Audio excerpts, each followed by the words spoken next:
बिहार में विधानसभा चुनाव नतीजों के बाद लगातार कुछ न कुछ परिवर्तन हो रहा है। बीजेपी में नितिन नवीन को संगठन के शीर्ष पर बिठाने के बाद अब जेडीयू में भी बदलाव की सुगबुगाहट तेज हो चली है। लंबे समय से जो चर्चा चल रही है वो चर्चा अब मंजिल के करीब है। नीतीश की सियासी विरासत की डोर उनके बेटे को सौंपने की बिसात बिछ चुकी है।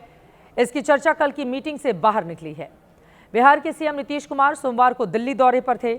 उन्होंने प्रधानमंत्री नरेंद्र मोदी और केंद्रीय गृह मंत्री अमित शाह से अलग अलग मुलाकात की। दोनों ही बैठकों में नीतीश कुमार के साथ डिप्टी सीएम सम्राट चौधरी और केंद्रीय मंत्री ललन सिंह मौजूद रहे। पॉलिटिकल कॉरिडोर में चर्चा है कि इन बैठकों में नीतीश के बेटे निशांत की राजनीति में एंट्री पर भी बात हुई है। सूत्रों के मुताबिक अभी नीतीश की सियासी विरासत पर चर्चा की जो बड़ी वजह सामने आई है वो हिजाब विवाद है।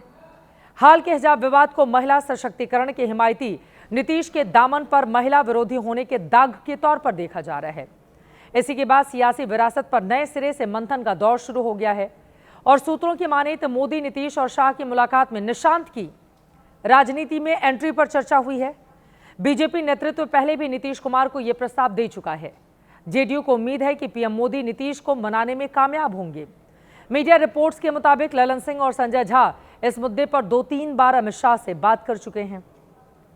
बताया जा रहा है खरमास यानी 14 जनवरी के बाद और बंगाल चुनाव से पहले निशांत की राजनीति में एंट्री हो जाएगी। निशांत जी को पार्टी के लोग, पार्टी के शुभचिंतक, पार्टी के समर्थक, पार्टी के सब लोग चाहते हैं कि अब आकर के पार्टी में काम करें। हम सब लोग चाहते हैं। अब इन्हीं को फैसला लेना है कि कब ये तय करते हैं। हम कोई एतराज थोड़े है। निशांत कुमार जी अगर राजनीति में आना चाहेंगे तो किसी को कोई एतराज है? सब लोग तो कह रहे हैं, अब फैसला वही करेंगे। इन खबरों के बाद अब सवाल उठ रहे हैं, क्या बिहार में नीतीश बैकसीट पर जाएंगे? क्या बिहार में बीजेपी का अपना सीएम बनाने का सपना साकार होगा? वैसे तो ये सवाल अभी भविष्य के गर्भ में है, क्योंकि इस फैसले के लिए पहले बीजेपी को नीतीश कुमार को मनाना होगा। वैसे दिल्ली की मीटिंग के बाद पटना में आरजेडी इन अटकलों को हवा दे रही है।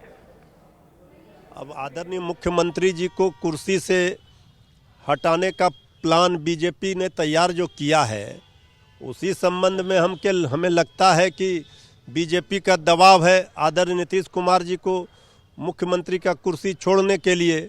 अब खरमास के बाद कौन सा खेला होगा, अब इंतजार कीजिए। इसके बाद दही चूड़ा खा करके कुछ न कुछ खेल तो होगा। वैसे नीतीश कुमार की राजनीति परिवारवाद के खिलाफ रही है। 2 दशक से भले ही नीतीश बिहार की राजनीति के केंद्र में है, लेकिन निशांत सियासत की लाइमलाइट से दूर रहे। बिहार चुनाव के दौरान कई बार जेडीयू और एनडीए के सहयोगियों ने निशांत को राजनीति में लाने की मांग की, लेकिन तब परिवारवाद के आरोपों से बचने के लिए इस मांग को ठंडे बस्ते में डाल दिया गया। लेकिन अब भविष्य की तैयारी को देखते हुए जेडीयू और बीजेपी दोनों के रणनीतिकारों को लगता है कि जेडीयू को संभालने के लिए निशांत को सक्रिय राजनीति में आना चाहिए।